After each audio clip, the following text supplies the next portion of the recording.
আল্লাহ বলেছেন ইন্না ফি খালকিস সামাওয়াতি ওয়াল আরদ ওয়া ইখতিলাফি লাইলি ওয়ান নাহার লাআয়াতিল লিউলিল আলবাব, নিশ্চয়ই নবমণ্ডল ভূমণ্ডলের সৃষ্টি, দিন এবং রাতের পরিবর্তন, আল্লাহর সব সৃষ্টির মধ্যে বুদ্ধিমান যাদের মেধা আছে, জ্ঞানী যারা বিজ্ঞানী, তাদের জন্য এখানে জ্ঞানের ভান্ডার আছে, অনেক নিদর্শন আছে যে আল্লাহ কেন সৃষ্টি করেছেন, সবগুলো রহস্য আছে।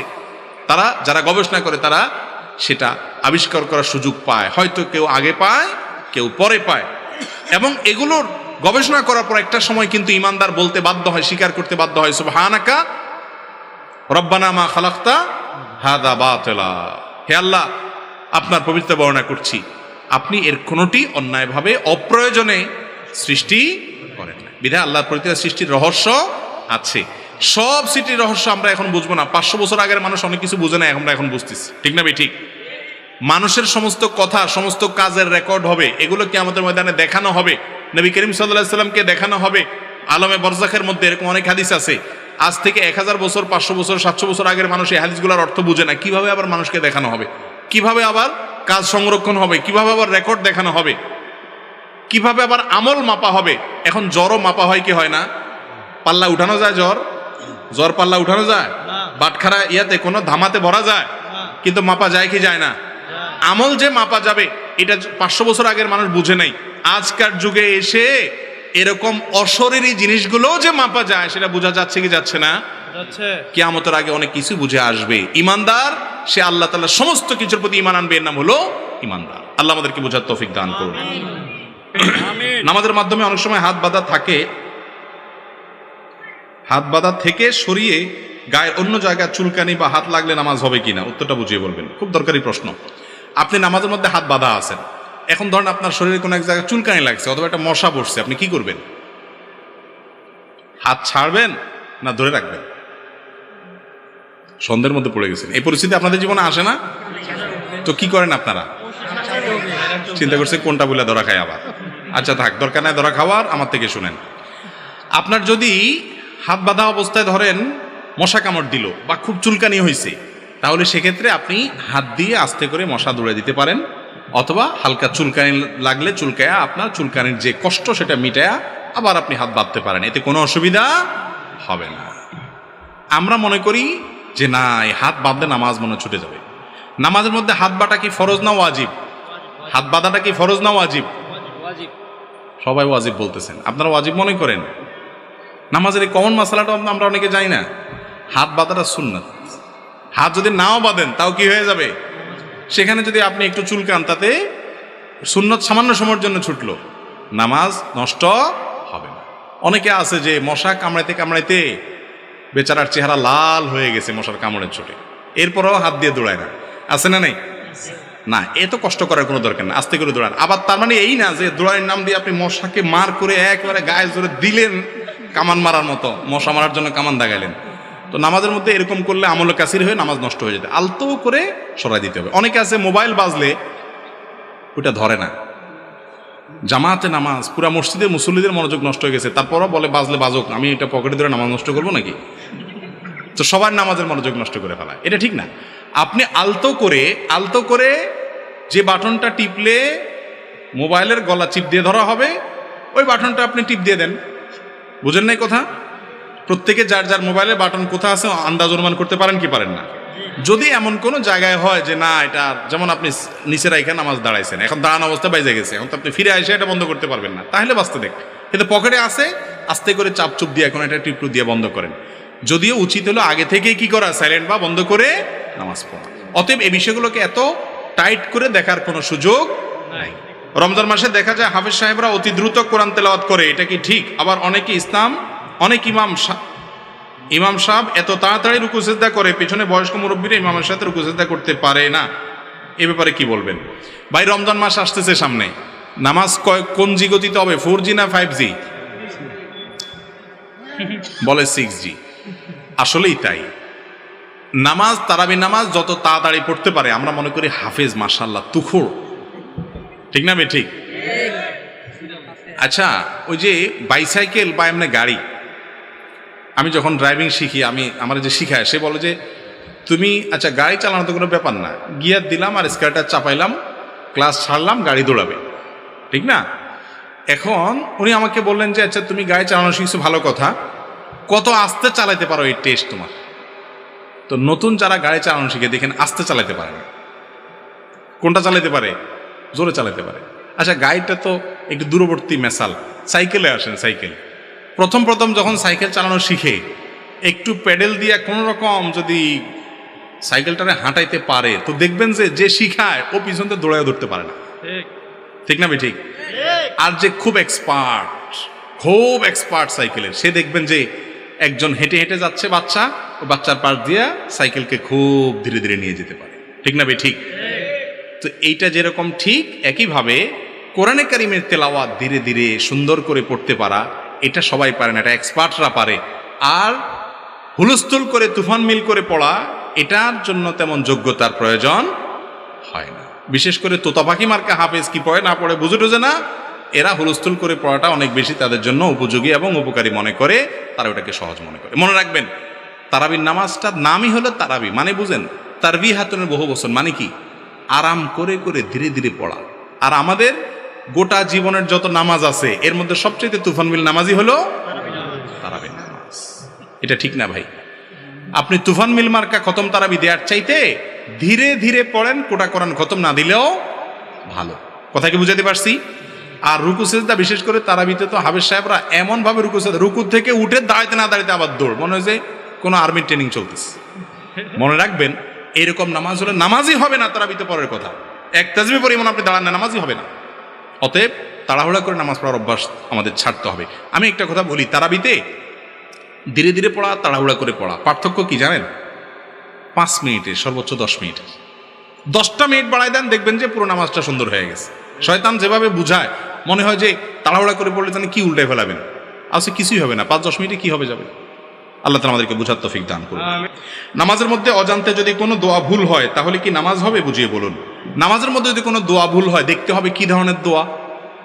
যদি আপনার সাধারণত যে রুকুর তাসবিহ আছে, সিজদার তাসবিহ আছে, দোয়া মাসুরা আছে, এই জাতীয় কোনো দোয়াতে যদি ভুল হয় তাহলে সেক্ষেত্রে ফোকাহে আহনাফ এবং অন্যান্য ফোকাহাদের মত, যেটা আমার কাছে যেটা অধিকতর শক্তিশালী, সেই মত অনুযায়ী এই তাসবিহগুলো বা এই দোয়াগুলো ফরজ ওয়াজিব না, যার কারণে এগুলোতে ভুল হলেও নামাজ হয়ে যাবে।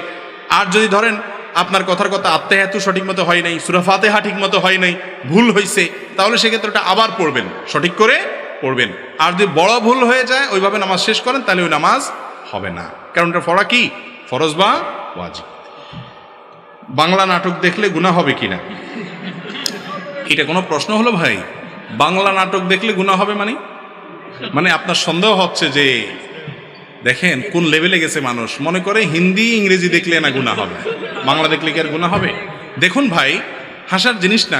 আমাদের কাছে অনেক এমন প্রশ্ন আসে যে প্রশ্নগুলো দূর থেকে মানুষ মনে করে এটা কেউ করে, আসলে লোকটা ওটা জানা দরকার, অতটুকু উনি জানেন না, হয়তো হতে পারে।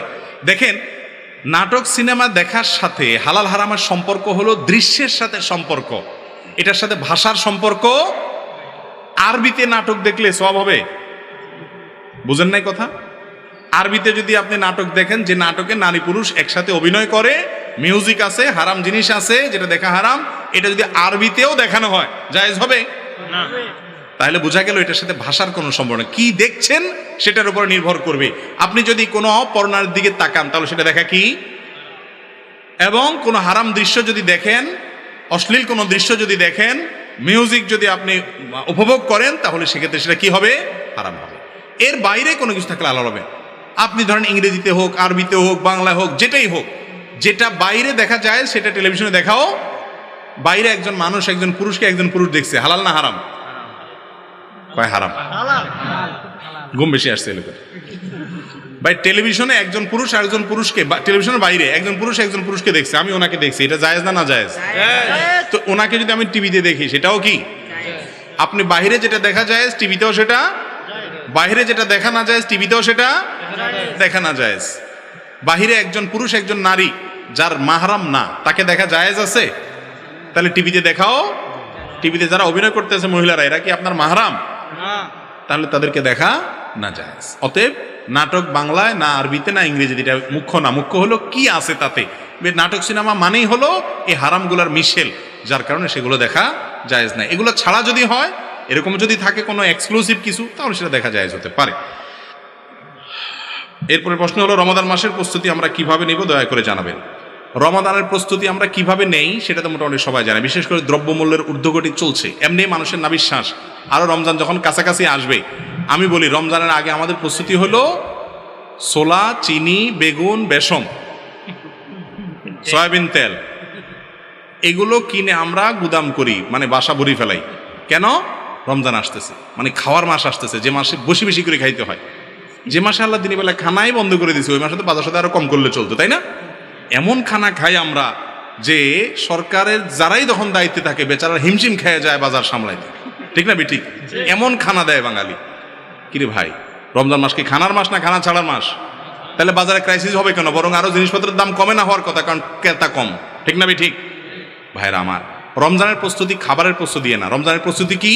কখন কোন আমল করবেন প্ল্যান করা, যাতে করে সময় নষ্ট না হয়, ঈদের কাপড় চোপড়ের ঝামেলা শেষ করা, যে মার্কেটে যায় সময় নষ্ট না হয়, ইবাদতের পরিকল্পনা করা, এটা হলো রমজানের কি পরিকল্পনা করা। আল্লাহ তাআলা আমাদেরকে করার তৌফিক দান করুন। এরপর প্রশ্ন হলো, নেফাসের সময় রোজা নামাজ নিষিদ্ধ হওয়ার পর সেগুলো কিভাবে আদায় করবে, নিয়ম কি? দেখুন, মা বোনরা মাসিক অবস্থায় যে নামাজগুলো ছুটে যাবে সেগুলো আর পড়া লাগবে না, সেগুলো মাফ। কিন্তু মাসিক অবস্থায় যদি রোজা ছুটে, সেগুলো রমজানের পরে তাদেরকে রেখে দিতে হবে। সেগুলো তারা পরবর্তী রমজানের আগে যে কোনো সময় রেখে দিতে পারে, তবে যত আগে রাখতে পারে তত ভালো। এগুলো যে এক নাগাড়ে রাখতে হবে এমন কোনো কথা নাই। ভেঙে ভেঙে আজকে একটা, 2 সপ্তাহ পরে একটা, 1 সপ্তাহ পরে একটা, বা সুবিধা অনুযায়ী রাখলেও রাখতে পারবেন, কোনো অসুবিধা নাই। আর নেফাস অর্থাৎ সন্তান প্রসব পরবর্তী যে ব্লিডিং হয়ে থাকে, এটার কারণে মা বোনরা তাদের যে নামাজগুলো ছুটে সেগুলো আর কাজা করতে হবে না।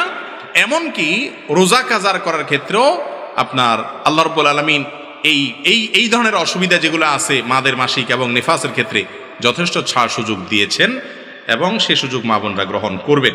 তাকে বলেছি যে যদি কারোর স্ত্রীর ভরণ পোষণ দেওয়ার মতো ন্যূনতম সক্ষমতা না থাকে, মহর পরিশোধ করার মতো ন্যূনতম সক্ষমতা যদি না থাকে, তার জন্য নবী করিম সাল্লাল্লাহু আলাইহি সাল্লামের নির্দেশনা হলো তিনি বিভিন্নভাবে নিজের যৌন আকাঙ্ক্ষাকে অবদমিত করবেন, নিয়ন্ত্রণ করবেন। তার মধ্যে থেকে একটা পদ্ধতি হলো রোজা রাখা। এর মাধ্যমে তিনি নিজেকে নিয়ন্ত্রণ করার চেষ্টা করবেন।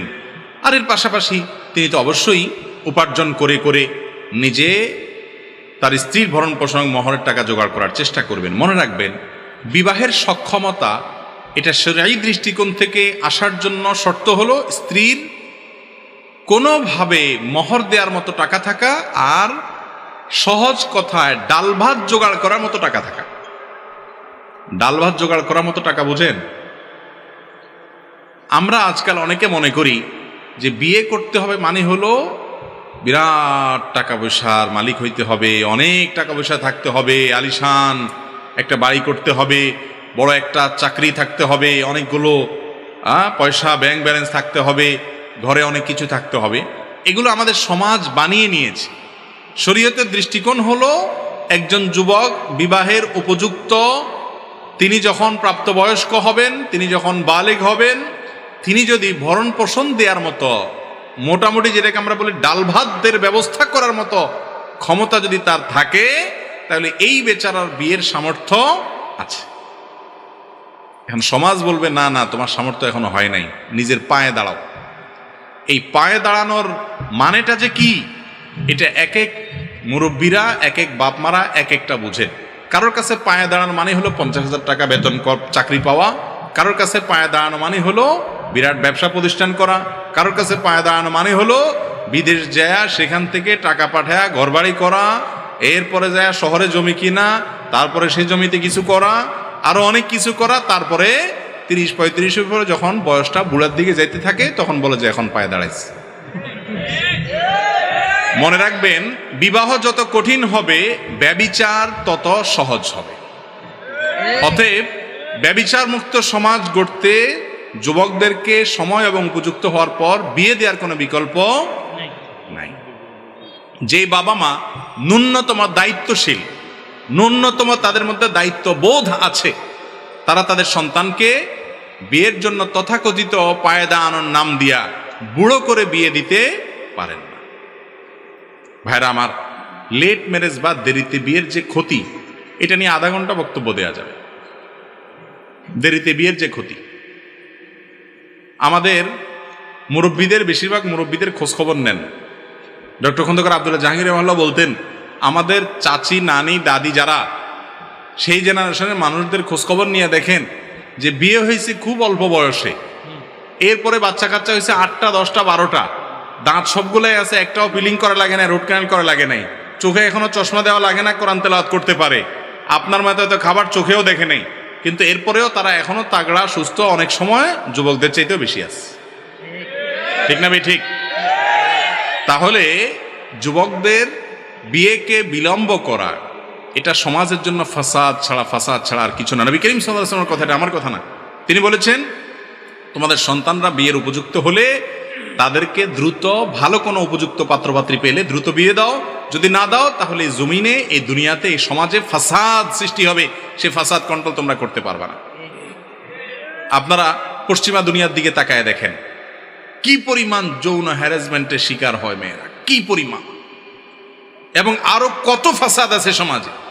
এই ফাসাদগুলো থেকে মুক্তির মূল মন্ত্রই হলো মানুষকে পুত পবিত্রতার পথে আহ্বান করা, পর্দা পুশিদার, চোখের পর্দা এবং অন্যান্য পর্দার সবগুলো বিধানকে আমাদের সমাজে প্রয়োগ করা, ইমপ্লিমেন্ট করা, ব্যক্তির মধ্যে আনা, এবং যুবকদেরকে, মেয়েদেরকে উপযুক্ত হলে বিয়ে দিতে বিলম্ব না করা। আপনার সন্তান সে যদি বিপদগামী হয়, আমি অনেক মুরব্বীদেরকে বলি, বাবারে, আপনাদের আমলে গুনাহ থেকে বাঁচা অনেক ইজি ছিল, পরিবেশ এত খারাপ ছিল না। এখন পরিবেশ এত খারাপ যে ইয়াংরা তাদের নিজেদেরকে রক্ষা করা অলমোস্ট অসম্ভবের মতো কঠিন হয়ে গেছে। সোশ্যাল মিডিয়া হোক, অনলাইনে অফলাইন হোক, এই আল্লাহর বান্দাদের চোখের জেনা থেকে বাঁচানোটা তাদেরকে কঠিন হয়ে গেছে। এই টাইমটাতে তাদেরকে বাঁচানোর জন্য আপনাদের আন্তরিকতা প্রয়োজন, বিচক্ষণতা প্রয়োজন, দূরদর্শিতা প্রয়োজন। আর যুবকরা বসে বসে ঠিক ঠিক না বলে চাকরি বাকরি খোঁজেন, কাজকাম করেন। এটাও ঠিক, মাহফিল এমন একটা জায়গা আছে, এটাও ঠিক, ওইটাও ঠিক, সবই ঠিক। আল্লাহ তাআলা আমাদেরকে আমল করার তৌফিক দান করুন। এরপরে প্রশ্ন হলো, আলজেরিয়ায় মায়ের সেবা না করার কারণে 3 ভাই একসঙ্গে তাদের স্ত্রীকে তালাক দিয়েছে, এ ব্যাপারে আপনার বক্তব্য কি? ভাই, এই বিষয়টা নিয়ে সম্ভবত নেট দুনিয়াতে বেশ আলোচনা সমালোচনা হচ্ছে যে কোন একটা আরব কান্ট্রিতে 3 ভাই, তাদের 3 জনের স্ত্রী তাদের মায়ের সেবা করতে অস্বীকৃতি জানিয়েছে যে আমরা সেবা করব না। সেজন্য তারা 3 ভাই মিলে একই সঙ্গে 3 স্ত্রীকে তালাক দিয়ে দিয়েছে, এবং এর কারণে গোটা দুনিয়াতে আলোচনা হচ্ছে। কেউ প্রশংসা করছেন, কেউ সমালোচনা করছেন। আসলে কি বিষয়টা প্রশংসা করার মতো নাকি সমালোচনা করার মতো? আরে ভাই, আমি তো শুনতে চাইনি আপনাদের কাছ থেকে। যাই হোক, আপনারা যত দ্রুত কিছু মানুষ প্রশংসা বলে ফেলছেন, আবার কিছু মানুষের সাথে সমালোচনা করে বলবেন, এটা আমাদের একটা সমস্যা। এটা হলো আজকালকার সাধারণ মানুষের আমাদের কি একটা সমস্যা, আমরা যে কোনো বিষয়ে মন্তব্য করতে দেরি করি না।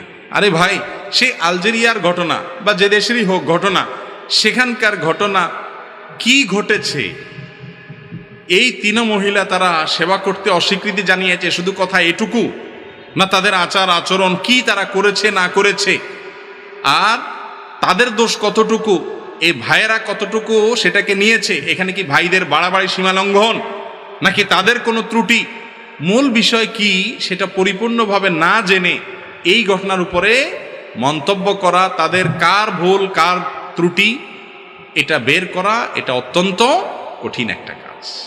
ফেসবুক আর সোশ্যাল মিডিয়ার এই যুগে আজকাল কোনো কিছু পাইলেই হইল, একটা মন্তব্য না দিলে কি আর হয়? আমরা একটা মন্তব্য দিয়ে দিই, ঠিক না বে ঠিক? আহা, যদি এই মন্তব্যের ওজন বুঝতাম। আমি এই ঘটনার কথা বলছি না, যে কোনো ইস্যুতে মন্তব্য করাটা আমাদের সবচাইতে সহজ কাজ হয়ে গেছে আজকাল। অথচ তাহসাবুনাহু হাইয়িনা ওয়া হুয়া ইনদাল্লাহি আযীম, বিশেষ করে কোনো মানুষের উপরে অভিযোগ আরোপ করার বিষয় যখন আসবে, এই বিষয়টাকে তোমরা খুব হালকা মনে করো, অথচ এটা আল্লাহর কাছে অনেক বড় বিষয়। যাই হোক, এখানে মূল ঘটনা কি ঘটেছে আমি জানি না, অতএব পুরো ঘটনা না জেনে মন্তব্য করতে পারবো না। বেশিরভাগ ক্ষেত্রে আমরা ঘটনা না জেনে মন্তব্য করি। একটা এক্সাম্পল দেই, আমাদের দেশে কোনো রোড অ্যাক্সিডেন্ট হলে, যেই কোনো রোড অ্যাক্সিডেন্ট, সেটা বাস চাপা হোক অথবা ছোট কোনো প্রাইভেট গাড়ি চাপা হোক, রোড অ্যাক্সিডেন্ট হলে, বিশেষ করে গাড়ি চাপা যদি কোনো মানুষ মারা যায়, পথচারী মারা গেলেন, কথার কথা, গায়ের নিচে পড়ে কোনো মানুষ মারা গেছে বা মারা যায় না, আহত হয়েছে। এই গাড়িতে যদি কোনো মানুষ চাপা পড়ে, আমাদের দেশের মানুষ এই ঘটনার পর যত মানুষ দেখে জানে শুনে সবাই চোখ বন্ধ করে একটা কমেন্ট করে দেয়, মন্তব্য করে দেয়, সেটা কি? ড্রাইভারের দোষ। ঠিক না ভাই? ঠিক। অথচ আমার ব্যক্তিগত অবজারভেশন যে এই জাতীয় ঘটনায় ড্রাইভারের দোষ থাকে, এটা ঠিক। বেশিরভাগ ঘটনায় পথচারীদের দোষ থাকে। একটা গাড়ি ওই বেচারা ব্রেক দিতে তার সময় লাগে, অনেক সময় হুট করে দৌড় দিলেন, ব্রেক দিয়ে কুলাইল না, তখনও দোষ আপনি ড্রাইভারের দিয়ে দিলেন। আমরা জেনে না জেনে, বুঝে না, হ্যাঁ এটা ঠিক যে ড্রাইভারদের দোষ হয় হিউজ, অনেক পরিমাণ দোষ হয়, কিন্তু গাড়ির নিচে চাপা পড়লেই চোখ বন্ধ করে ড্রাইভারের দোষ দেওয়া, ড্রাইভারের ধরে উত্তম মধ্যম দেওয়া, এটা তো আমাদের একটা সিস্টেমে পরিণত হয়ে গেছে। ঠিক না ভাই? ঠিক। ভাইরা আমার, এরকম অনেক ক্ষেত্রে আমরা মন্তব্য না জেনে করে থাকি। তো যাই হোক, যেটা বলছিলাম, মায়ের খেদমত করে না স্ত্রী, মায়ের সেবা করে না, অর্থাৎ স্ত্রী তার শাশুড়ির সেবা করে না, শ্বশুর সেবা করে না, এই অজুহাতে স্বামী তার স্ত্রীকে তালাক দিবে কিনা, অথবা মা বাপ যদি নির্দেশ করে বউকে তালাক দিয়ে দাও, দিবে কিনা? এর উত্তর হলো, প্রথমত স্ত্রীর উপরে শরীয়তের পক্ষ থেকে সরাসরি শ্বশুর শাশুড়ির খেদমত করা আবশ্যক বা ফরজ ওয়াজিব না হলেও মানবিক এবং নানা দিক থেকে স্বামীর প্রতি আনুগত্যের জায়গা থেকে, স্বামীর প্রতি ভালোবাসার জায়গা থেকে তার বাবা মার সাধ্য অনুযায়ী সেবা করা উচিত। আর কিছু না হোক, বড়কে সম্মান করা, বড়কে সেবা করা, এটা ইসলামের নির্দেশ কি নির্দেশ না? সেখানে কোনো নারী, তার স্বামী যখন ওই নারীর সংসারের উন্নতির জন্য, তার ছেলে মেয়ে, তার ভবিষ্যৎ সার্বিক কল্যাণের জন্য বাহিরে দৌড়াদৌড়ি করেন, পরিশ্রম করেন, ব্যস্ত থাকেন, তার অগোচরে অনুপস্থিতিতে তার মা বাবার সেবা করা, দেখভাল করা, এটা অবশ্যই ওই নারীর নৈতিক দায়িত্ব। শরীয়ত ফরজ ওয়াজিব না করলে কি হবে?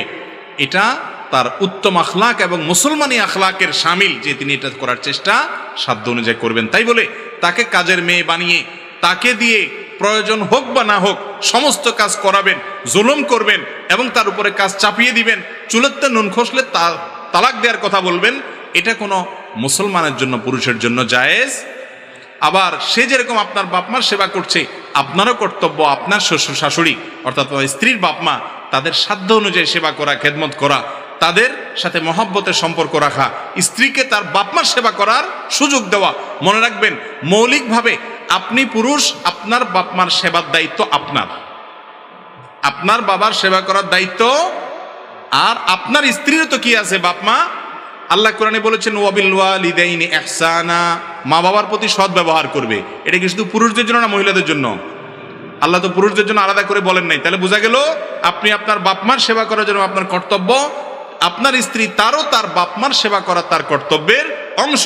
বিধায় তাকে সেই সুযোগও দিতে হবে মাঝে মধ্যে, যে যেন তিনি তাদের সেবা করতে পারেন, তাদের মহব্বত করতে পারেন, খোঁজ খবর নিতে পারেন, তাদের মহব্বত জাহির করতে পারেন। এই চেষ্টা উভয় পক্ষ থেকে থাকা উচিত। কিন্তু তাই বলে সামান্য চুন থেকে নুন খসলেই তালাক দেয়। বিশেষ করে আমাদের দেশে বিয়েই করে অনেকে বাপমার খেদমতের জন্য, আছে না নাই? অনেক বাপমা বিয়ে করায় বাচ্চাকে, ছেলেকে, কিসের জন্য? ছেলেকে বিয়ে করায় বাপমার খেদমতের জন্য। এটা ভুল। মেয়ে স্ত্রী তিনি কোনো কাজের মহিলা না যে খেদমতের জন্যই তিনি আসছেন।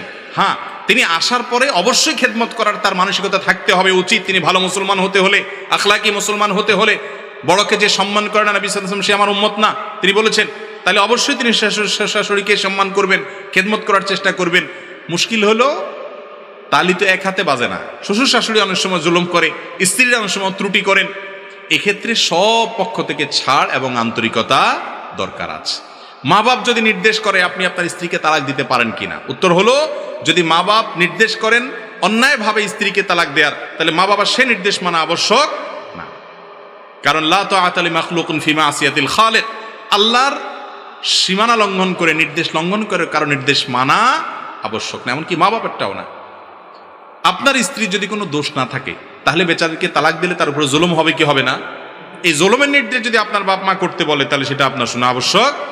আপনি বলবেন ইব্রাহিম আলাইহিস সালাম নির্দেশ করেছেন, ওমর রাদিয়াল্লাহু আনহু নির্দেশ করেছেন। এর উত্তর হলো, ইব্রাহিম আলাইহিস সালাম আল্লাহর নবী ছিলেন, ওমর রাদিয়াল্লাহু আনহু নবী করিম সাল্লাল্লাহু আলাইহি ওয়াসাল্লামের খলিফা ছিলেন। তিনি পরিস্থিতি পর্যবেক্ষণ করে যে নির্দেশ দিয়েছেন সেটা তার সন্তানের জন্য উপযোগী। আজও যদি কোনো বাপ মা যৌক্তিক এবং প্রয়োজনীয় নির্দেশ সন্তানকে দেন, তাহলে সেক্ষেত্রে সেই নির্দেশ আপনি মানবেন, কিন্তু আপনি কোনো যৌক্তিক গ্রাউন্ড দেখছেন না, শুধুমাত্র মা বাপের ব্যক্তিগত অপছন্দের কারণে স্ত্রীকে তালাক দিতে বলে। অনেক সময় মেয়ে পছন্দ হয় না, বস তাইলে বলে তালাক দিয়ে দাও, মা বাপ ডিস্টার্ব করে ছেলেকে, আছে না নেই? তো এইরকমভাবে ডিস্টার্ব দিয়ে বা সন্তানকে চাপ দিয়ে স্ত্রীকে তালাক দেওয়ানো ওই মুরব্বীদের জন্য নাজায়েজ কাজ, আর ছেলেও সেটা শোনা কি হবে, নাজায়েজ কাজ হবে। কথাকে বুঝতে পারছি?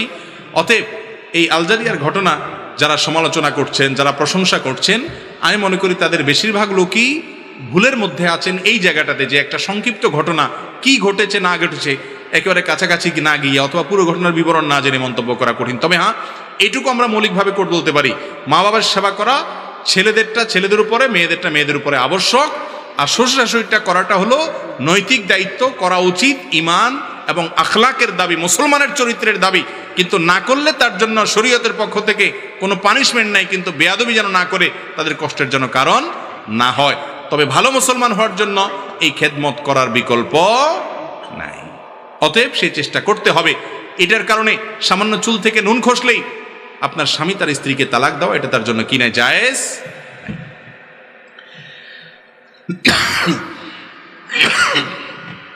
এরপরে প্রশ্ন হলো, স্বামী স্ত্রীর অধিকার নিয়ে কোরআন সুন্নাহর আলোকে বলবেন। স্বামী স্ত্রীর পারস্পরিক অধিকার, এটা অনেক লম্বা চড়া করে বলার সুযোগ নেই, সংক্ষেপে বলি। একজন স্বামী, তার উপর তার স্ত্রীর অধিকার এবং পাওনা হলো তার সাথে সুন্দরভাবে দিনাতিপাত করবেন, তার সাথে ছোট লোকের মতো আচরণ করবেন না, তার সাথে গালমন্দ দিবেন না, তার সাথে ব্যবহার খারাপ করবেন না। আল্লাহ কোরআনে বলেছেন, ওয়াশিরুহুন্না বিল মারুফ, তোমরা তোমাদের স্ত্রীদের সাথে সুন্দরভাবে, যথাযথভাবে, ভালোভাবে বসবাস করো, খারাপভাবে বসবাস করিও না। এজন্য স্ত্রীর প্রথম পাওনা হলো তার সাথে কিভাবে বসবাস করতে হবে, সুন্দরভাবে সংসার করতে হবে, বসবাস করতে হবে। 2 নম্বর, তার জৈবিক চাহিদা পূরণ করতে হবে সাধ্য সামর্থ্য অনুপাতে। নাম্বার 3, তার ভরণ পোষণের ব্যবস্থা করতে হবে। নাম্বার 4, তাকে দ্বীনের উপরে চলতে সহায়তা করবেন, কোনো বাধা দিতে পারবেন না। নাম্বার 5, তাকে তার স্বাধীনতা যতটুকু আছে, আপনি তাকে ভরণ পোষণ দিলেন, বাসায় থাকার ব্যবস্থা করলেন, যাতে স্বাধীনভাবে চলাফেরা করতে পারেন সেই সুযোগ দিবেন। আর অনেকগুলো অধিকার তার আছে। ঠিক একইভাবে স্ত্রীর কাছেও স্বামীর পাওনা আছে, অধিকার আছে। সে অধিকারগুলো কি? স্বামীর আদেশ নিষেধগুলো যৌক্তিক হলে, অযৌক্তিক না হলে, অন্যায় কোনো নির্দেশ না হলে সেটাকে মেনে চলতে হবে। বিশেষ করে স্বামীর চরিত্রের হেফাজতের জন্য নির্দেশ দিলে সেটা মানা আবশ্যক, অনেক বেশি গুরুত্বপূর্ণ। সেটাকে ডিনাই করার সুযোগ তার নেই যতক্ষণ পর্যন্ত স্বামীর চরিত্র রক্ষার প্রশ্ন হবে। এর পাশাপাশি তিনিও স্বামীকে মহব্বত করবেন, ভালোবাসবেন, অভিভাবক হিসাবে গ্রহণ করবেন এবং শ্রদ্ধা করবেন, এবং স্বামীর অগোচরে তার সন্তান, তার সম্পদ, এগুলোকে আমানত জেনে সেগুলো হেফাজত করবেন। আর অনেক দায়িত্ব আছে। অনেক মুসল্লি নামাজ পড়ে আবার সিগারেটও খায়, এদের নামাজ কবুল হবে কিনা? বেনামাজি কি মুশরিক হয়ে যায়? অনেক লোক বলে, যুবক বয়সে নামাজ রোজার কি দরকার, বড় হয়ে পড়বে, সম্পর্কে কিছু বলেন। ভাই, যুবক বয়সে নামাজ রোজার কি দরকার, বড় হয়ে পড়বেন। আপনি যে বড় হওয়ার সুযোগ পাবেন, তার আগে আপনার মৃত্যু আসবে না, তার গ্যারান্টি কি কারোর কাছে আছে? আর আল্লাহ তাআলা কি নামাজটা কি বৃদ্ধদের জন্য বা বৃদ্ধ বয়সে পড়ার জন্য করেছেন না সব সময়ের জন্য? প্রাপ্তবয়স্ক হওয়ার পর থেকে ওয়াবুদ রাব্বাকা হাত্তা ইয়াতিয়াকাল ইয়াকিন, মৃত্যু আসার আগ পর্যন্ত ইবাদত করাটা আবশ্যক। অতএব এটা শয়তানের ধোঁকা, এটা কোনো অবস্থাতে জায়েজ নাই। নামাজ প্রাপ্তবয়স্ক হওয়ার পর থেকে ফরজ করা হয়েছে। আল্লাহ তাআলা আমাদের সবাইকে আমলের তৌফিক দান করুন। আর বেনামাজি এই ব্যক্তি কি অমুসলমান কিনা, এটা নিয়ে অনেক ওলামাদের মত হলো সে অমুসলমান হয়ে যায়। আমরা অনেকে এটা জানি না। অনেক ইমামদের মতে ইচ্ছাকৃত নামাজ ত্যাগ করলে সে মুসলমান থাকে না। নবী করিম সাল্লাল্লাহু আলাইহি ওয়াসাল্লাম বলেছেন, বাইনার রাজুলি ওয়াশ শিরকি ওয়াল কুফরে তারকুস সালাহ, একজন ব্যক্তির মাঝে শিরক এবং কুফরের পার্থক্যের ব্যবধান হলো নামাজ ত্যাগ। নামাজ ত্যাগ করলে ওমর রাদিয়াল্লাহু আনহু বলেছেন, লা হাজ্জা ফিল ইসলাম লিমান তারাকাস সালাহ, যে ব্যক্তি নামাজ ত্যাগ করে ইসলামে তার কোনো হিস্সা বা অংশ নাই। এত ডেঞ্জারাস বিষয়। যদিও ইমাম আবু হানিফা রাহিমাহুল্লাহ সহ অনেক ইমামদের মত হলো, নামাজ যদি কেউ ত্যাগ করে আর তার মধ্যে অপরাধ বোধ থাকে যে হারি আমি তো খারাপ কাজ করতেছি, নামাজ পড়া উচিত, তাহলে এই ব্যক্তির নামাজ হয়ে যাবে, এই ব্যক্তির ঈমান থাকবে। আর যদি তার মধ্যে নামাজের ব্যাপারে অবহেলা থাকে এইভাবে যে সে মনে করে নামাজ পড়লে কি হবে না হবে, নাউজুবিল্লাহ, এরকম মনে করলে ওই ব্যক্তি ইসলামে থাকবে না। আল্লাহ আমাদেরকে নিয়মিত নামাজ আদায় করার তৌফিক দান করুন। এরপর প্রশ্ন হলো, আমি একজন স্ত্রী, আমার অজান্তে আমার স্বামী আমাকে তালাক দেয়, আমার পরিবারও আমার স্বামীর পরিবার উভয় পক্ষ জানতো বিষয়টা, কিন্তু আমি স্ত্রী জানতাম না। এখন এইটা কি তালাক হয়ে গেছে? যদি হয়ে থাকে তাহলে আমি কিভাবে আবার তার স্ত্রী বলে দাবি করতে পারবো? প্রথম কথা হলো, দেখেন, তালাকের মাসআলা এই ধরনের প্রশ্নোত্তরের সংক্ষিপ্ত সেশনে জানার চেষ্টা করবেন না। তালাকের মাসআলা জানার জন্য এলাকায় দক্ষ কোনো আলেম, মুফতি, মাদ্রাসা যেখানে ফতোয়া বিভাগ আছে এরকম কোনো জায়গায় গিয়ে লিখিতভাবে বিস্তারিত জানিয়ে তারপরে তালাকের মাসআলা নেবেন। কারণ তালাকের মাসআলা অনেক ফাঁক ফোকর থাকে। আপনাকে যিনি উত্তর দিবেন তিনি অনেক প্রশ্ন করবেন, কোয়েরি করবেন এবং পাল্টা প্রশ্ন করবেন, তারপর আপনার উত্তর সেখান থেকে বের হবে। আমরা শুধু মৌলিকভাবে একটা মূলনীতি বলে রাখি, তালাক যদি কোনো স্বামী দেয়, তালাক যদি হওয়ার মতো হয় দেয়, তাহলে সেক্ষেত্রে স্ত্রী যদি নাও জানে তারপরও তালাক হয়ে যায়। এখন কথা হলো, স্ত্রীকে স্বামী তালাক দেওয়ার পর আবার স্বামী হিসাবে ওই স্ত্রী ওই পুরুষকে গ্রহণ করার সুযোগ আছে কিনা? উত্তর হলো, তালাকটা যদি এমন তালাক দেয় যে তালাকটা প্রত্যাহার যোগ্য তালাক, যেটাকে ফিকহের কিতাবের ভাষায় তালাকের রাজিই বলা হয়, তাহলে সেক্ষেত্রে আবার তারা স্বামী স্ত্রী হিসাবে ঘর করতে পারে। আমি সব জায়গায় এই কথাটা বলার চেষ্টা করি, যারা বিবাহ করেছেন তারাও মনোযোগ দিয়ে শুনেন, যারা বিবাহ করবেন ভবিষ্যতে এখনো করেন নাই তারাও মনোযোগ দিয়ে শুনেন। আল্লাহর ওয়াস্তে স্বামী স্ত্রী যত মনোমালিন্য হোক, যত গন্ডগোল হোক, যত ঝগড়াঝাটি হোক, যত আপনাদের মধ্যে অমিল হোক, বোঝাপড়ার গরমিল হোক, আল্লাহর ওয়াস্তে মাথা গরম করে তালাক দিবেন না। তালাক এমন একটা ডেঞ্জারাস অস্ত্র, এমন একটা ভয়াবহ অস্ত্র, ছুরি এবং চাকুর চাইতে পিস্তলের চাইতে ডেঞ্জারাস। কিরকম? আপনি একজনকে তার শরীরে ছুরি ঢুকাই দিলেন, তার বুকে ঢুকানোর পরে লোকটা মারা গেলেন। এখন আপনি জিহ্বা কামড়ায় বলছেন, ও সরি, আমি আসলে বুঝতে পারিনি। এতে কি লোকটা জীবিত হবে? ঠিক একইভাবে আপনার স্ত্রীকে রাগের মধ্যে মাথা গরম করে আপনি তালাক দিয়ে দিলেন।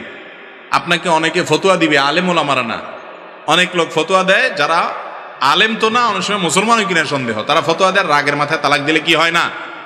তালাক হয় না। আমি বলি, তালাক কি কেউ মহব্বত করতে করতে দেয়? ভালোবাসার চোটে স্ত্রীকে ডাইকে না তালাক দিয়ে দেয়? আরে ভাই, তালাক দেয় তো কিসে? কিন্তু তাই বলে রাগ হলেই তালাক দিবেন না। রাগ হলে যে ঠিক আছে তার সাথে আর ঘর আর করার কোনো সুযোগ নাই, এরকম যদি হয় তাহলে বিবেচনা করবেন, আলেমদের সাথে পরামর্শ করবেন, গণ্যমান্য মুরব্বীদের সাথে পরামর্শ করবেন, বিচক্ষণ ঠান্ডা মাথার মানুষদের সাথে বুদ্ধি নেবেন, আরেক হটমেজাদের কাছে যাবেন না। এরপর ধীরে ধীরে 2জন 4 জনের বুদ্ধি নেবেন, দক্ষ একজন আলেমের কাছে যাবেন। তারপরেও যদি তালাক দেওয়ার ডিসিশন নিতে হয়, একজন আলেমকে বলুন, হুজুর কিভাবে তালাক দিলে সুন্নত সম্মত তালাক হবে সেইভাবে দিবেন। যদি দেন তাহলে আবার কোনো কালে যদি 2জন একত্র হতে চান সুযোগ থাকে। আমার ব্যক্তিগত অবজারভেশন হলো, বেশিরভাগ, আমার মনে হয় 90%-এর বেশি হবে মানুষ তালাক হওয়ার পর একটা সময় এসে বলে, হুজুর আবার একটু মিলে যেতে চাই, আবার একসাথে ঘর করতে চাই, কিন্তু এমনভাবে তালাক দেয় আর ফিরে আসার সুযোগ থাকে না। এই জন্য ভাইরা আমার, তালাকটা দেওয়ার আগে একজন দক্ষ আলেমের সাথে পরামর্শ দিবেন। রাগ হয়ে গেল আর দিয়ে দিলেন তা না। বেশি ভেজাল হচ্ছে, স্ত্রী বেশি জ্বালাতন করতেছে, আপনার মেজাজ একটু ঠান্ডা করা দরকার, পারলে একটু হালকা একটা ধাক্কা টাক্কা দেন। বুঝতে পারছেন কথা? তাও আল্লাহর রাস্তে তালাক দিয়েন না, তালাক দিয়েন না।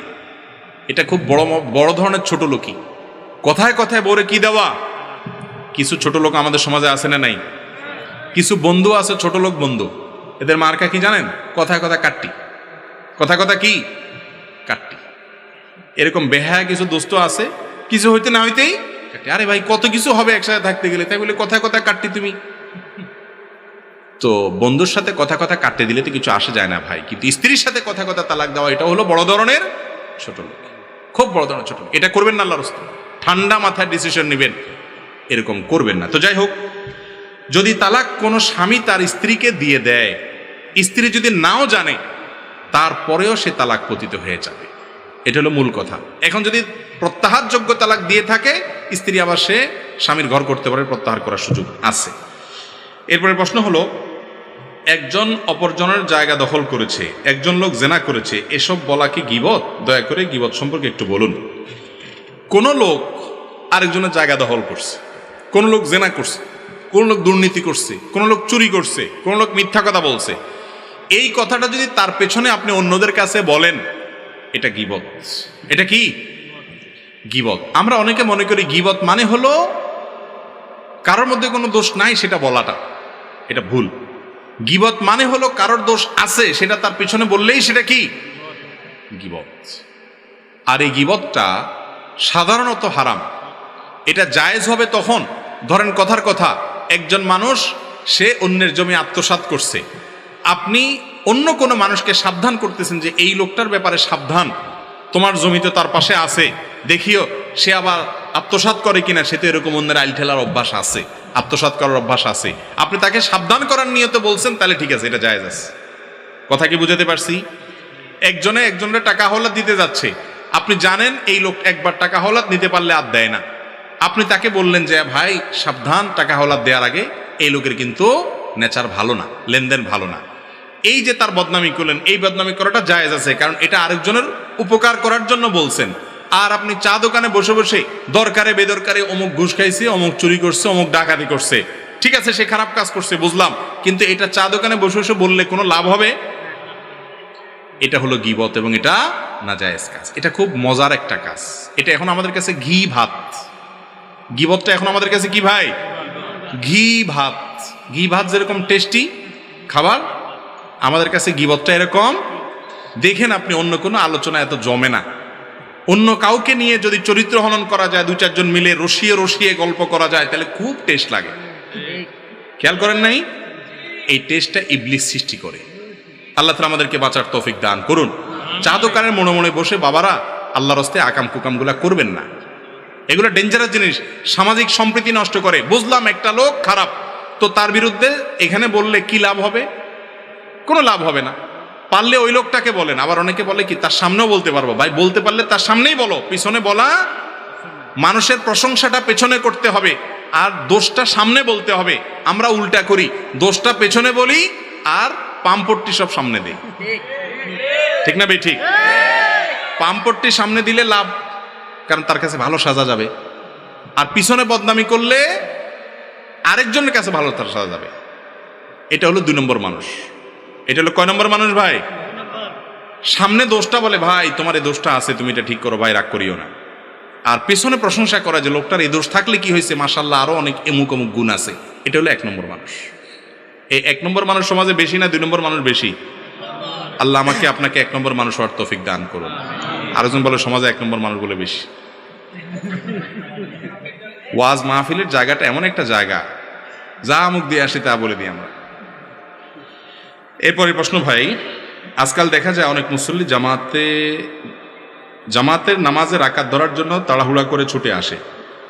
দেখেন সহিহ মুসলিমের হাদিসে নবী করিম সাল্লাল্লাহু আলাইহি ওয়াসাল্লাম বলেছেন যে তোমরা যখন নামাজের জন্য যাবা, জামাতে নামাজ ধরার জন্য মসজিদের দিকে যাবা, ফামশু আলাইকুম বিসাকিনা, তখন এমনভাবে হাঁটবা যে তুমি সভ্য শান্ত শিষ্টভাবে যাবা, ধীরে ধীরে যাবা, খুব রবের সাথে যাবা, ঠান্ডা মাথায় যাবা। আমরা কি করি? দৌড়াইতে থাকি।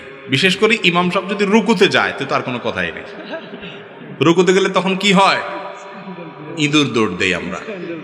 এই ইঁদুর দৌড়টা কেন দেই? এই দৌড় দেখলে বাহ্যিকভাবে মনে হয় সুবহানাল্লাহ, আল্লাহর ইবাদতের জন্য কত পাগল পড়া লোকটা দৌড় দিছে আল্লাহর রহমতের দিকে, সুবহানাল্লাহ। আসলে এর একটা ভিন্ন দিকও হতে পারে, দিনের প্রতি কারোর আগ্রহ। বেশিরভাগ ক্ষেত্রে এই দৌড়টা হলো যে ওই রাকাতটা ধরতে না পারলে ভেজাল আবার পড়া লাগবে, এই জন্য রুকুতে ধরতে পারলে বেঁচে গেলাম। এটা অনেক মানুষের মধ্যে থাকার সম্ভাবনা আছে না নাই? অতএব এটা ভালো জিনিস না। নবী করিম সাল্লাল্লাহু আলাইহি ওয়াসাল্লাম বলেছেন ফামা আদরাকতুম ফাসাল্লু ওয়া মা ফাতাকুম ফাতিম্মু, তুমি আস্তে আস্তে হেঁটে হেঁটে মসজিদে যাও, নামাজের দিকে যাও, এরপরে যে কয় রাকাত পড়বা সেই রাকাত পড়বা, যেগুলো ছুটে যাবে সেগুলো কাজা করবা, কিন্তু তাড়াহুড়া, ভাই তাড়াহুড়া করলে কি সমস্যা? অনেক সমস্যা হতে। একটা হলো অ্যাক্সিডেন্ট করতে পারেন, আপনি পড়ে যেতে পারেন, বিপদ হতে পারে। আরেকটা হলো তাড়াহুড়া করে গিয়ে হাঁপাইতে হাঁপাইতে নামাজে দাঁড়ালে মনোযোগ হবে না। শ্বশুর বাড়ি যাওয়ার সময় কি করুন, কিরকম যান? বিশেষ করে প্রথম প্রথম বিয়ের পর নতুন নতুন যখন যান, কেমনে যান? যেমনি আসেন না আসেন, আশেপাশে সেলুন টেলুন থাকলে যায়া আয়নাতে ভালো করে দেখা সব ফিটপাট আছে কিনা, এরপরে সাহেবের মতো আস্তে আস্তে টনটনায় যান, তাই না? তো এগুলো তো খুব ভালো বোঝেন। আজ পর্যন্ত কোনো জামাই দেখছেন শ্বশুরবাড়িতে আর দৌড়াইতে দৌড়াইতে এসে হাঁপাইতে হাঁপাইতে যায় হাজির হয়েছিলাম, দেখছেন কেউ? তো সেগুলো তো ভালো বোঝেন। সেখানে আচ্ছা শ্বশুরবাড়ি বাদ দেন, আপনার এমপি সাহেবের সাথে আপনি এটা সাক্ষাতের সুযোগ পাইছেন, একটা চান্স পাইছেন একজন মন্ত্রীর সাথে সাক্ষাতের, আপনি আসতে একটু দেরি হয়ে গেছে, এই জন্য দিচ্ছেন দৌড়ায়া ডাইরেক্ট যায় হাঁপাইতে হাঁপাইতে সালাম দিচ্ছেন। এভাবে করবেন আপনি? আগে হাঁপানি টাপানি থাকলেও তো সেটা দূর করে তারপর ঢুকবেন, ঠিক না ঠিক? তো আহকামুল হাকিমিন আল্লাহ রাব্বুল আলামিনের সামনে দাঁড়াবেন আপনি, সেখানে আপনার কত বেশি দৃঢ়স্থিরতা, সেখানে কত বেশি নম্রতা ভদ্রতার প্রকাশ হয়, সেভাবে হাঁটা উচিত। বিধায় এভাবে তাড়াহুড়া করা উচিত। আমাদের দেশে মানুষ মরার পর লাশ কাঁধে করে নেওয়ার সময় কালিমায়ে শাহাদাত পাঠ করে, এর বিধান কি? দেখুন, মৃত মানুষের লাশ কাঁধে করে নেওয়ার সময় সাহাবা একরাম রিদওয়ানুল্লাহি আজমাইন তারা খুব গম্ভীরভাবে নীরব থাকতেন এবং চিন্তা ভাবনা করতেন যে আমাকেও এই সময় এরকম একসময় আমাকেও এরকম কাঁধে করে নিয়ে যাওয়া হবে এবং এভাবে মানুষের জীবনের পরিসমাপ্তি হবে। তারা খুব গুরুগম্ভীরভাবে চিন্তা করতেন, ভাবতেন, ভাবনার জগতে ডুবে পড়তেন, অন্য কিছু করতেন না। লাশ কাঁধে নিয়ে যাওয়ার সময় 40 কদম 10 কদম পর পর আপনার অবস্থান পরিবর্তন করা, খাটের কোণা পরিবর্তন করা, কাঁধ পরিবর্তন করা, তারপরে এই জাতীয় অনেক দোয়া পড়ার কথা আছে। কোনো হাদিস থেকে এরকম কোনো দোয়ার কথা আমাদের জানা নাই, বরং সাহাবীদের ব্যাপারে যেটুকু জানতে পেরেছি তা হলো তারা এই টাইমগুলোতে খুব বেশি নীরব থাকতেন, চুপচাপ থাকতেন, কোনো শোরগোল করতেন না এবং চিন্তা ভাবনা করতেন নিজের জীবনের বাস্তবতা নিয়ে। এরপরে প্রশ্ন হলো, আমাদের দেশে অনেক মসজিদে ফজরের সালাতের পর সূরা হাশরের শেষ 3 আয়াত তেলাওয়াত করা হয়, এর ফজিলত কি? দেখুন, সূরা হাশরের শেষ 3 আয়াত সকাল এবং সন্ধ্যা পাঠ করার কথা বিভিন্ন হাদিসে আছে। সেই হাদিসগুলোর ব্যাপারে মুহাদ্দিসদের অনেকেই আপত্তি তুলেছেন, সেগুলোর সনদ এবং সূত্র বিশুদ্ধ নয়, আবার কেউ কেউ সেটাকে বিশুদ্ধ বলেছেন। কিন্তু আয়াতুল কুরসি পড়ার ব্যাপারে কোনো সন্দেহ সংশয় কারোর, সেটা সকাল সন্ধ্যা তো বটেই, এমনকি 5 ওয়াক্ত নামাজেরও পড়ে। কিন্তু দুঃখজনক যে আয়াতুল কুরসি, যেটার বিশুদ্ধতা নিয়ে কোনো প্রশ্ন নাই কারোর, সেটার ব্যাপারে এমন কোনো আগ্রহ আমাদের মধ্যে নাই, অথচ সেটার আগ্রহ অনেক বেশি থাকা উচিত ছিল। তো আয়াতুল কুরসির পাশাপাশি কেউ যদি সূরা হাশরের শেষ 3 আয়াত পড়ে তাহলে সে বেদাত করছে বলা যাবে না, কারণ হাদিসে আছে এবং হাদিসের বিশুদ্ধতার সপক্ষেও অনেক মুহাদ্দিসদের যুক্তি আছে। কিন্তু আপনি যদি সনদের শক্তিশালী হওয়ার দিক বলেন, তাহলে আয়াতুল কুরসির চাইতে সন্দেহাতীতভাবে অনেক বেশি শক্তিশালী সূত্রে বিশুদ্ধভাবে প্রমাণিত আপনার সূরা হাশরের শেষ 3 আয়াতের চাইতে কোনটা? আয়াতুল কুরসি। কিন্তু আয়াতুল কুরসি পড়ার তেমন কোনো তোড়জোড় নাই, এটা আমাদের অভ্যাস গড়ে তোলা উচিত। আর ইমাম সাহেবরা সূরা হাশরের শেষ 3 আয়াত পড়ে মুসল্লিদেরকে নিয়ে পড়ায় সারা জীবন, 10 বছর 15 বছর 20 বছর ইমাম সাহেব একজন যে আরেকজন আসে, একই কাজ চলতে থাকে। আমি অনেক সময় জিজ্ঞেস করি, যদি এটা সাবেত হয় তাহলে সে সাবেত হয়তো নিজে নিজে পড়াটা ইমাম সাহেব কেন পড়াই দেন? নবী করিম সাল্লাল্লাহু আলাইহি ওয়াসাল্লাম তো সাহাবীদেরকে পড়াই দেন না, আপনি কেন পড়াই দেন? আমল তো হবে নবী সাল্লাল্লাহু আলাইহি ওয়াসাল্লামের নিয়ম অনুযায়ী। তো বলে যে শেখানোর জন্য পড়ায়, তো শেখানো কয় বছর ধরে শেখান? এটা কোনো যুক্তি আছে? অতএব ইমাম সাহেবরা সুন্নাহ সম্মত বিষয়গুলো মুসল্লিদেরকে তালকিন করাবেন এবং মুখস্থ করতে উদ্বুদ্ধ করবেন, সারা জীবন মুখে মুখে ধরে ধরে একটা পড়াই দিবেন, এটা সঠিক না। আমাদের দেশে অনেক বড় বড় ওয়াজ মাহফিলে বক্তারা ঐক্য হওয়ার কথা বলে, কিন্তু বাস্তবে বড় বড় আলেমদেরকে এক হতে দেখি না। এ বিষয়ে আপনি কি বলেন? ভাই দেখেন, এ বিষয়ে আমরা এর আগে অনেকবার বলেছি, ঐক্য যদি মনে করেন যে সব হুজুর একমতে আসা যাবে, এটা কিয়ামত পর্যন্ত সম্ভব? যতজন তত মত, মানুষের সবার মত এক হয়ে যাবে, এটা সম্ভব না, আর এটা প্রয়োজনও নেই। ডক্টর খন্দকার আব্দুল্লাহ জাহাঙ্গীর রাহিমাহুল্লাহ বলতেন, ইত্তেহাদ মাআল ইখতিলাফ, বৈচিত্র্যপূর্ণ ঐক্য, বৈচিত্র্যময় ঐক্য। তার মানে আপনার একমত হবে, আমার আর একমত হবে, তারপরেও মৌলিক বিষয় আমরা এক, সেদিক থেকে আমরা কি থাকবো? এক থাকবো। অনেক বিষয়ে মানুষের ভিন্ন মত থাকা সত্ত্বেও ঐক্যমতে আসতে পারে কি পারে না মৌলিক বিষয়ের উপরে, সেই চেষ্টাটা থাকতে হবে। আমি তো বলি যে ঐক্য সে অর্থে, যে অর্থে আপনারা মনে করেন সবাই এক কাতারে চলে আসা, ওইটা যতটা দরকার তার চেয়ে বেশি দরকার হলো পরমত সহিষ্ণুতা, অন্যকে ধৈর্য করা, অন্যকে সহ্য করার মানসিকতা থাকা। অতএব সেটা আমাদের মধ্যে আনতে হবে। আলেমরা বটে, অনুসারীরাও আমরা কম যাই না, এক হুজুরের ভক্ত আরেক হুজুরের বিরুদ্ধে লাগে, আছে না নেই? ফেসবুকে জেহাদ করে এক হুজুরের পক্ষ হইয়া আরেক হুজুরের বিরুদ্ধে। আমি তো বলি, কাউকে কটূক্তি করা, কাউকে গালমন্দ করা, কাউকে আক্রমণ করা, কাউকে বাজে ট্যাগ লাগানো, অমুকের দালাল টাল ইত্যাদি বলা, এই কাজগুলো করাটাকে যদি আপনি ইসলামের খেদমত মনে করেন, সেটা ফেসবুকে করেন বা অন্য যেখানেই করেন, যদি এই কাজগুলোকে আপনি ইসলামের খেদমত মনে করেন, তাহলে আপনার ইসলামের শিক্ষক পরিবর্তন করা উচিত। আপনি যার কাছ থেকে ইসলাম শিখেছেন ওই লোকটাকে পরিবর্তন করতে হবে, কারণ সে আপনাকে যে পথ শিখিয়েছে এটা ইসলামের পথ না, এটা মুহাম্মদ সাল্লাল্লাহু আলাইহি ওয়াসাল্লামের পথ না। আপনি সুন্দরভাবে মানুষকে নসিহা করবেন, সংশোধন করবেন, তাই বলে বাজে মন্তব্য করা যাবে না। আমি অনার্স দ্বিতীয় বর্ষের একজন ছাত্রী, আমি বোরকা পরে কলেজ যাওয়ার চেষ্টা করি। প্রশ্ন হচ্ছে, পর্দা করার ক্ষেত্রে মহিলাদের মুখ ঢাকা জরুরি কিনা? জি, অবশ্যই পর্দা করার ক্ষেত্রে মহিলাদের মুখ ঢাকবেন। এটা নিয়ে অনেক উলামাদের বা অনেকের দ্বিমত আছে, কিন্তু বিশুদ্ধ মত হলো মুখ ঢাকাটা পর্দার অংশ। কারণ আল্লাহ তাআলা কোরআনে বলছেন, ওয়ালা ইউবদিনা যিনাতাহুন্না ইল্লা মা যাহারা মিনহা, মহিলারা তাদের সৌন্দর্যকে প্রকাশ করবে না। যেটা প্রকাশ থাকে এমনিতে প্রকাশ, ঢাকার পরেও যেটা বাইরে থেকে দেখা যায় এটা কথা ভিন্ন, কিন্তু সৌন্দর্য প্রকাশ করবে না। আর নারী হোক আর পুরুষ হোক, সৌন্দর্যের রাজধানী হলো চেহারা, ঠিক না ভাই? ঠিক। তো চেহারায় যদি খোলা থাকে তাহলে আল্লাহ তাআলা সৌন্দর্য ঢাকতে বলছেন, তাহলে পর্দা হলো কেমনে? কথা কি বুঝাতে পারছি? তবে হ্যাঁ, আপনার মুখ নেকাব দিয়ে না বেঁধে কেউ যদি ওড়নাকে লম্বা করে টেনে দেয়, আল্লাহ বলেছেন ইউদনিনা আলাইহিন্না মিন জালাবিবিহিন্না, মহিলারা তাদের মাথার উপরে কাপড়কে টেনে দিবে। এই টেনে দিবে কেন? মুখ ঢাকতে হবে, সেই জন্য তো টেনে দিতে বলছে। অতএব ওইটাকে টেনে নিবেন, টেনে দিয়ে নিচের দিক থেকে খোলা থাকলো, সে অর্থে মুখ খোলা রাখতে পারেন।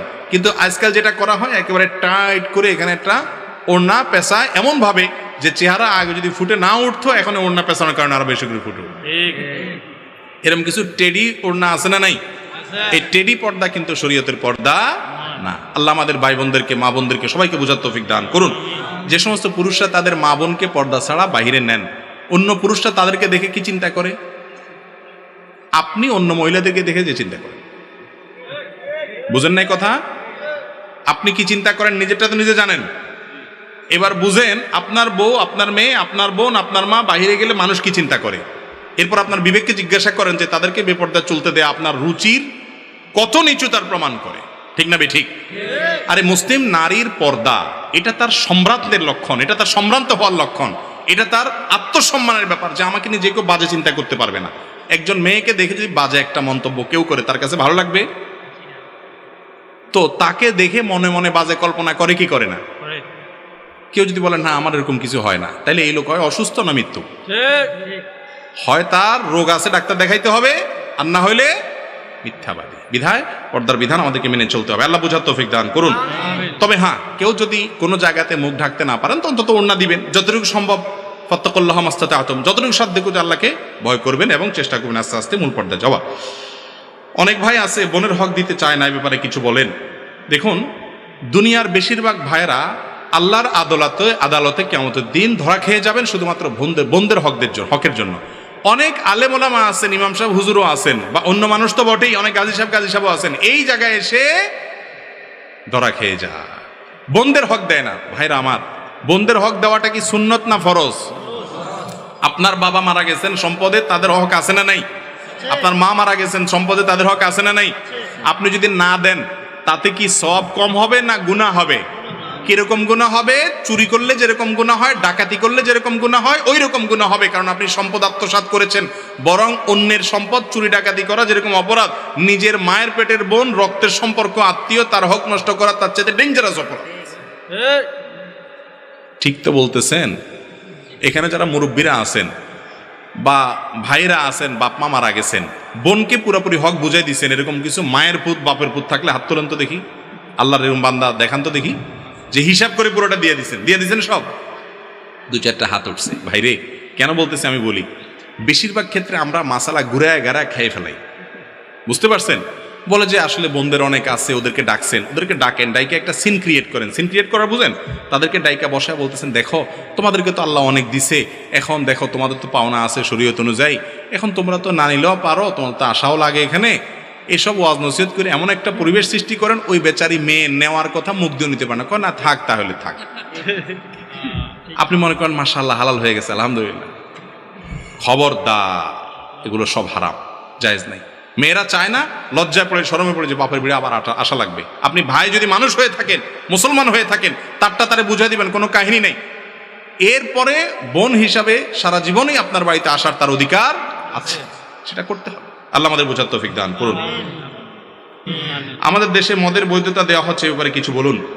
এ ব্যাপারে আমরা এর আগেও বলেছি, এখনো বলছি। দেখুন, 21 বছরের বেশি বয়স হলে যে কেউ, ঢাকা শহর তো বটেই, অন্যান্য শহরগুলোতেও লাইসেন্সধারী মদের দোকানে গিয়ে মদ পান করতে পারবে। এই আইন যেটা পাশ হতে যাচ্ছে সম্ভবত, পত্রপত্রিকা দেখেছি আমি, তো এই আইন যদি হয় তাহলে এই দেশে তরুণ সমাজ যতটুকু নষ্ট আছে, এই নষ্ট হওয়াটার ধারা আরো কয়েক গুণ বেড়ে যাবে।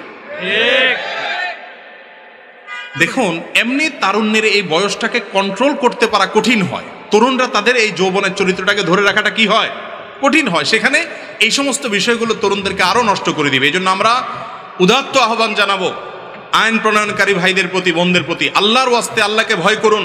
আমাদের সমাজটা এখনো ভালো আছে। অযথা অকারণে তরুণদেরকে মাদক নিয়ন্ত্রণের নামে মাদক ছড়িয়ে দিবেন না, বিষ হাতে তুলে দিবেন না। ঘরে ঘরে অশান্তি, জনে জনে অশান্তি, যুবকদের অনেকে নষ্ট হয়ে যাচ্ছে। অতএব এদেরকে আর বাকি নষ্ট হওয়ার পথ দেখাবেন না। আল্লাহর ওয়াস্তে এই জায়গা থেকে সরে আসেন।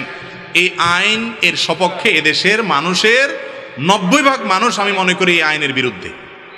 ঠিক না? ঠিক। প্রত্যেকটা জেলা জেলা, প্রত্যেকটা অঞ্চলে মদের বার খুলুক। আপনারা চান?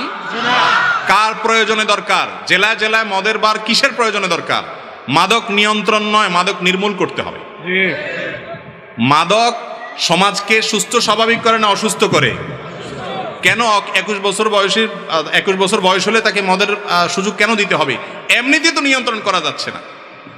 আল্লাহ তাআলা আমাদের আইন প্রণয়নকারীদের, আমাদের দায়িত্বশীলদের যেন বোধোদয় হয় সেই তৌফিক দান করুন, এবং এই জায়গা থেকে যেন সরকার এবং সরকারের যারা নির্ধারক আছেন তারা সরে আছেন। আমরা উদাত্ত আহ্বান জানাবো। আমি মনে করি এই আহ্বানটা আমার একার না, সারা বাংলাদেশের প্রত্যন্ত অঞ্চলের প্রতিটি সুস্থ বিবেক সম্পন্ন মানুষের দাবি এটা। আল্লাহ তাআলা আমাদের সবাইকে বুঝার তৌফিক দান করুন। এরপর প্রশ্ন হলো, আমি তো টাকনুর নিচে কাপড় অহংকার বশত পড়ি না, তাহলে কি আমার গুনাহ হবে? এটা অনেকের প্রশ্ন। টাকনুর নিচে পোশাক পরা হারাম পুরুষের জন্য। কোন পোশাক? যেগুলো উপর দিক থেকে সাধারণত নিচে ঝুলে থাকে সেগুলো, মোজার কথা ভিন্ন। মহিলাদের জন্য আবার হারাম না, পুরুষদের জন্য হারাম। এখন কথা হলো, কোন কোন হাদিসে আসছে যে ব্যক্তি অহংকার বশত লুঙ্গি, পায়জামা, পাঞ্জাবি, চাদর এগুলা ঝুলায় রাখে, তার ওই পায়ের নিচের অংশ জাহান্নামে যাবে। আর নিচের অংশ জাহান্নামে গেলে বাকিটা জান্নাতে যাবে না, অর্থাৎ পুরোটাই জাহান্নামে যাবে। এখন কেউ কেউ বলেন যে আমার মধ্যে তো অহংকার থাকে না, তাহলে তো তার উত্তর হলো যে অহংকার না থাকলেও যদি পড়েন তারপরও গুনাহ হবে। এটাই বিশুদ্ধতর মত, এটাই জমহুর উলামাদের মত। কারণ কয়েকটা হাদিসে অহংকার বশত থাকার কথা আসলেও অন্যান্য হাদিসে অহংকারের কথা বলা নাই, বরং অহংকার ছাড়াই বলা আছে সর্বাবস্থায় আপনার টাকনুর নিচে কাপড় পরলে সেটা কোথায় যাবে? জাহান্নামে যাবে। অতএব এখান থেকে বেঁচে থাকা উচিত পুরুষদের। আর সম্প্রতি বোধহয় অনেক গবেষণা থেকে প্রমাণিত হয়েছে যে এটা পুরুষের পুরুষত্ব কমিয়ে দেয়।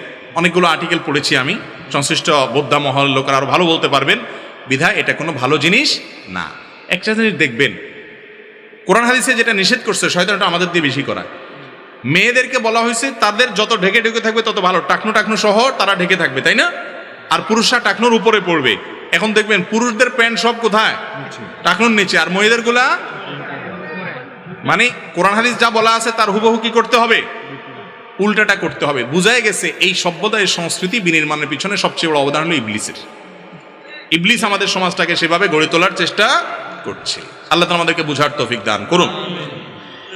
এরপর প্রশ্ন হলো, পরের জায়গা জোর করে দখল করে খাওয়া আখিরাতে তাদের বিচার হবে কি? দেখুন, অন্যের জায়গা যদি আত্মসাৎ করে কেউ, অনেক লোক আছে নামাজ কালাম পড়ে কিন্তু জমিতে খেতে কাজ করতে গিয়ে আস্তে করে আলটা ঠেলে, আছে না নাই?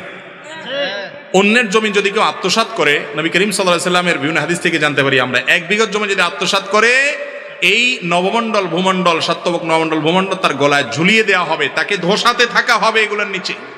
অত্যন্ত ভয়াবহ বার্তা আসছে ভাই। আল্লাহ তাআলা আমাদেরকে বুঝার তৌফিক দান করুন। জমিন যাদের জন্য আত্মসাৎ করেন, এরা কি আপনার আমার সাথে এগুলাকে কেউ আমরা নিয়ে যেতে পারবো? যাদের জন্য করছি তারা কি এগুলার দায়িত্ব নেবে কিয়ামতের দিন? ভোগ করবে যারা, তারা কেউ দায়িত্ব নেবে না, ভোগ করবেন আপনি। আপনার মতো নির্বোধ আর কে আছে? আল্লাহ তাআলা আমাদেরকে হারামের বিরুদ্ধে হালালের পথে চলার তৌফিক দান করুন। এরপরে প্রশ্ন হলো, অসহায় মানুষকে অত্যাচার করা কাদের কাজ? অসহায় মানুষকে অত্যাচার করে যারা, তারা তো জালিম, অত্যাচারকারী। আর একটা বিশেষ কথা আছে এখানে, সেটা হলো অসহায়দের উপরে যারা চড়াও হয়, আল্লাহ মাফ করুন, এটা জাহান্নামীদের মার্কা। কাদের মার্কা? নবী করিম সাল্লাল্লাহু আলাইহি ওয়াসাল্লাম বলেছেন, জান্নাতি লোকদের বৈশিষ্ট্য হলো কুল্লু দাঈফিন মুতাদাঈফ, যে লোকগুলো নিরীহ, দুর্বল, ভদ্র, তার উপরে সবাই চড়াও হয়, সে গায়ের জোর দেখায় না, জোর থাকলেও ভদ্র, নিচু থাকে, কথা আস্তে বলে, ভদ্রতা দেখায়, এগুলো জান্নাতি লোকের মার্কা। আর জাহান্নামী লোকের মার্কা চিনেন? উতুল্লিন জাওয়াজ, মুস্তাকবির, অহংকারী, দম্ভ ভরে চলে, মানুষকে দমায় রাখে, কাউকে পাত্তা দেয় না, মানুষ মনে করে না, হ্যাঁ, গোয়ার কিসিমের, তেড়া কিসিমের, এই স্বভাবগুলো জাহান্নামী লোকের। আল্লাহ তাআলা আমাদেরকে জান্নাতে লোকের মার্কা এবং বৈশিষ্ট্য অর্জন করার তৌফিক দান করুন। এই জন্য নিরীহ দুর্বল মানুষের উপরে চড়াও হওয়া এটা জাহান্নামী লোকের লক্ষণ এবং খারাপ লক্ষণ। এটা যদি আপনার মধ্যে থাকে, নিজেকে ভৎসনা করেন এবং চরিত্রকে পরিবর্তন করার চেষ্টা করেন।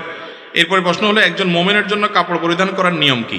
কাপড় পরিধান করার ক্ষেত্রে একটা সুন্নাহ আছে যেটা আমরা বেশিরভাগ লোক খেয়ালই করি না, সেটা হলো ডান হাত আগে দেওয়া। শার্ট বা জামা পাঞ্জাবি যেটাই পরেন, আগে কোন হাত ডুববে? জুতা পরার ক্ষেত্রে ডান পা। আমরা মনে করি ছোট ছোট কাজ, এটা আবার এমন কি জিনিস? ওই যে বললাম, লা তাহকিরান্না মিনাল মারুফি শাইআ, কোনো ছোট কাজ, কোনো ভালো কাজকে ছোট মনে করা যাবে। কিয়ামতের ময়দানে যখন দেখবেন একটা ছোট আমলের জন্য ধরা খাই গেছেন, তখন বুঝবেন এটার মূল্য কত বেশি। বিধায় জামা কাপড়ের সময় পড়ার সময় এই সুন্নাহটা করবেন। আরেকটা হলো বিসমিল্লাহ বলবেন, বিসমিল্লাহ বলে ডান হাত দিয়ে শুরু করবেন। এবং আরেকটা দোয়াও আছে, হ্যাঁ, সেই দোয়া পড়বেন। বিশেষ করে নতুন জামা পরার একটা দোয়া আছে, সাধারণ জামা পরার একটা দোয়া আছে। আলহামদুলিল্লাহিল্লাযী কাসানি হাদা মিন গায়রি হাওলিন মিন্নি ওয়ালা কুওয়া। আল্লাহর প্রশংসা করছি যিনি এই পোশাক আমাকে পরার তৌফিক দিয়েছেন, আমার কোনো সক্ষমতা ছাড়া, আমার কোনো নিজস্ব কোনো আপনার সামর্থ্য ছাড়াই আল্লাহ তাআলা আমাকে তৌফিক দিয়েছেন। সামর্থ্য ছাড়া বলতে আমি আমার যতই পাওয়ার থাকুক, আল্লাহ তৌফিক না দিলে হতো না। আল্লাহ তৌফিক দিয়েছেন, সেজন্য আল্লাহ শুকরিয়া আদায় করা। আরো দোয়া আছে। এরপরের প্রশ্ন হলো, হিন্দু লোকের সাথে ব্যবসা করা যাবে কিনা? হিন্দু লোকের কাছ থেকে সাহায্য নেওয়া যাবে কিনা? দুইটার উত্তর হলো হ্যাঁ বাচক। অর্থাৎ হিন্দু লোকের সাথে ব্যবসাও করা যাবে, তার থেকে সাহায্য নেওয়াও যাবে, তাকে সাহায্য করাও যাবে। আমরা অনেকে মনে করি যে এই জিনিসগুলো বোধহয় অনেক খারাপ জিনিস। না ভাই, যারা অন্যান্য ধর্মাবলম্বী তাদের সাথে আমাদের লেনদেন, কেনা বেচা, হাওলাত দেওয়া, হাওলাত নেওয়া, সদাচরণ করা এগুলো নিষিদ্ধ তো নয়। বরং আল্লাহ বলেছেন, লা ইয়ানহাকুমুল্লাহু আনিল্লাযীনা লাম ইউকাতিলুকুম ফিদ-দীন ওয়া লাম ইখরিজুকুম মিন দিয়ারিকুম আন তাবাররুহুম ওয়া তুকসিতু ইলাইহিম ইন্নাল্লাহা ইউহিব্বুল মুকসিতিন। যে সমস্ত অমুসলিমরা তোমাদেরকে দেশ থেকে বের করে দেয় নাই, তোমাদের উপরে জুলুম চাপায়া দেয় নাই, তোমাদের সাথে সহাবস্থান করছে, তোমাদের সাথে পাশাপাশি অবস্থান করছে শান্তিপূর্ণভাবে, তাদের প্রতি তোমরা সদাচরণ করতে আল্লাহ নিষেধ করেন না। বরং আল্লাহ তাআলা সদাচরণকারীকে, ন্যায়নিষ্ঠ আচরণকারীকে আল্লাহ বরং ভালোবাসেন। বিধায় আমাদের নবী করিম সাল্লাল্লাহু আলাইহি ওয়াসাল্লাম মুসলিমদের থেকে হাওলাত নিয়েছেন, সাহাবীরা তাদের সাথে লেনদেন করেছেন। বিধায় এগুলো কি না নাজায়েজ? না। নাজায়েজ যে বিষয়টি, সেটা হলো আপনি অন্তরের অন্তঃস্থলে ওই ব্যক্তিকে জায়গা দেওয়া যে ব্যক্তি আপনার রবের অস্তিত্বের স্বীকৃতি দেয় না, কিন্তু এজ এ মানুষ তার সাথে সৌহার্দ্যপূর্ণ আচরণ, সুন্দর ব্যবহার এবং সকল কায়কারবার তার সাথে করার সুযোগ, কায়কারবার বলতে আর্থিক যে কায়কারবার, এগুলো করার সুযোগ আছে। প্রতিবেশী হিসেবে তার খোঁজখবর নেবেন। নবী করিম সাল্লাল্লাহু আলাইহি ওয়াসাল্লামের একজন কাজের লোক ছিল, সম্ভবত ইহুদি। তিনি অসুস্থ হওয়ার পর নবী সাল্লাল্লাহু আলাইহি ওয়াসাল্লাম তাকে দেখতেও গেছে। এখন যদি কোনো ইমাম সাহেব কোনো হিন্দু ড্রাইভার রাখে কোনো হুজুরে, কি করবেন আপনারা বলেন? আমার নবী করিম সাল্লাল্লাহু আলাইহি ওয়াসাল্লাম যে ইসলাম দিয়ে গেছেন, সেখানে ভিন্ন ধর্মাবলম্বীদের সাথে সহাবস্থান, সৌহার্দ্যপূর্ণ অবস্থানের নির্দেশ আছে না নাই? আছে। আমরা সেটাকে মনে করি অনেক খারাপ কাজ, আর তার চাইতে খারাপ কাজ যেটা জিগরি দুস বানায় থাকা, সেটা করে বসে থাকি আমরা। আল্লাহ আমাদের বোঝার তৌফিক দান করুন।